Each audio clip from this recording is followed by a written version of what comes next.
Do you know many people are having trouble with installing the Bestway Flowclear 58,383 pool pump?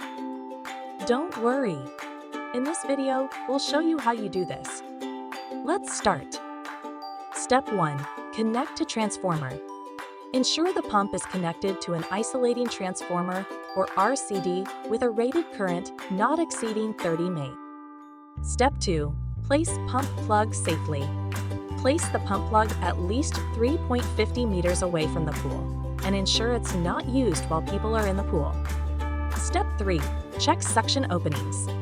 Check that the suction openings are clear and always stop filtration during maintenance. Step 4.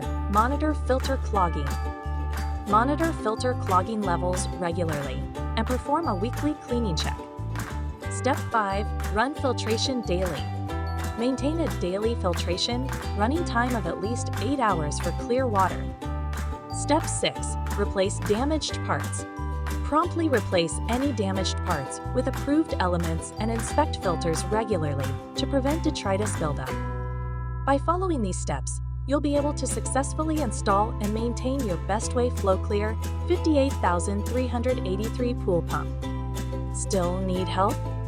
Visit our website for the complete manual. There you will also find questions and answers from other Bestway users. Did you find this video helpful? By subscribing, you help us continue to answer users' questions. So, subscribe to our channel. Thanks for watching, and see you in the next video.